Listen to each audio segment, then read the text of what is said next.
আসসালামু আলাইকুম প্রিয় শিক্ষার্থীবৃন্দ, প্রতিদিনের মতো আজকেও আমি তোমাদের সামনে হাজির হলাম। আজকে তোমরা যারা ডিগ্রি থার্ড ইয়ারের পরীক্ষার্থী আছো, যাদের রুটিন চলে আসছে, চ্যাপ্টার 3 ম্যাটেরিয়াল থেকে একটা সাজেশন নিয়ে হাজির হলাম। তো চ্যাপ্টার 3 ইতিমধ্যে আমরা কয়েকটা অঙ্ক দিয়েছি এবং চ্যাপ্টার 2 এরও কিছু অঙ্ক করাইছি। আশা করি ক্লাসগুলো দেখছো। আমাদের কোর্সে যুক্ত হতে চাইলে আমাদের দেওয়া হোয়াটসঅ্যাপ নাম্বার 01615311232 এই নাম্বারে মেসেজ দিলে কোর্সে যুক্ত হয়ে যেতে পারবা। তো প্রথমে আমরা প্রশ্নটা একটু খেয়াল করি। সবাই দেখো, প্রশ্নটা ডিগ্রিতে 2018 সালে আসা একটা প্রশ্ন। Nila corporation requires 75,000 units of product B annually. Nila corporation নামে একটি প্রতিষ্ঠান বছরে 75,000 একক পণ্য নামে একটি প্রোডাক্ট লাগে, ব্যবহার করে তারা। Monthly average uses of the product is taka 6,250 units. তাদের মাসিক ব্যবহার হলো 6,250 unit. Purchase price of the product is taka 1.50 per unit. আমাদের ক্রয় মূল্য হলো প্রতি ইউনিটের 1 টাকা 50 পয়সা। অ্যানুয়াল ক্যারিং কস্ট ইস 20%। তাদের বার্ষিক ক্যারিং কস্ট হলো 20%। অ্যান্ড পার অর্ডার কস্ট ইস টাকা 18 এবং তাদের অর্ডারিং কস্ট হলো 18 টাকা করে। Lead time is 45 day. তাদের লিড টাইম হলো 45 দিন। এই ছিল প্রশ্নের ইনফরমেশন। রিকমেন্ডে বলছে ক্যালকুলেট ইকোনমিক অর্ডার কোয়ান্টিটি। 2 নম্বরে বলছে total number of order per year. তো প্রথমে আমরা এই নাম্বারটা করব। ইকোনমিক অর্ডার কোয়ান্টিটি বের করার জন্য যে সূত্র, we know economic order quantity সূত্র হলো ইউ সমান √2NO ডিভাইডেড বাই সি।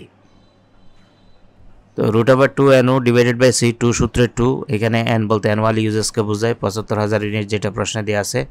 ও মানে অর্ডারিং কস্ট, যেটা per order cost, per order প্রতি অর্ডারের ব্যয় 18 টাকা, সেটাও প্রশ্নে দেওয়া আছে আমাদের প্রশ্নের ভিতরে। এই যে অর্ডার কস্ট 18 টাকা। সি মানে ক্যারিং কস্ট দেওয়া আছে 20%। তো ক্যারিং কস্ট সবসময় প্রোডাক্টের প্রাইসের উপর, পারচেস প্রাইস যেটা দেওয়া থাকবে 1.50, সেটার উপরে অ্যানুয়াল ক্যারিং কস্ট 20%। 1.50 ইন্টু 20% 0.30 পাবো। তাহলে আমরা এন ও সি এই তিনটার মান বের করছিলাম। এখন জাস্ট মানটা বসাই দেব √ওভার দিয়ে। 2 সূত্রে 2টা লিখলাম, সূত্রে 2 এর পরে ইন্টু, যেহেতু 2 এর পাশে কোনো চিহ্ন না, ইন্টু আছে। এন এর জায়গায় 75,000, তারপরে ও এন এবং ও এর মাঝখানে ইন্টু আছে। ও এর মান 18 এবং সি এর মান 0.3।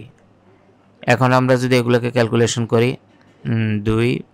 75,000 গুণ 2 গুণ 75,000 গুণ 18.3 দিয়ে ভাগ করে যে মান আসবে সেটাকে যদি রুট করো, অর্থাৎ ক্যালকুলেশনগুলো আগে করে ফেলবে। এখানে 2 গুণ 75,000 গুণ 18, তারপরে 0.3 করার পরে যে মানটা আসবে সেটা √ওভার দিয়ে ক্লিক করলে 3,000 ইউনিট চলে আসবে ইউকিউর মান, অর্থাৎ মিতব্যয়ী ফরমায়েশ হলো 3,000 ইউনিট। 2 নম্বর বের করতে বলছে total number of order per year. Total number of order পার ইয়ারের সূত্র হলো annual uses divided by UQ. অর্থাৎ আমাদের যে অ্যানুয়াল ইউজেস আছে 75,000, সেটাকে আমরা যে ইউকিউ বের করছি সেই ইউকিউ দিয়ে ভাগ করলে আমরা total number of order per year, প্রতি বছরে কতবার অর্ডার দিতে হবে সেটা পেয়ে যাব।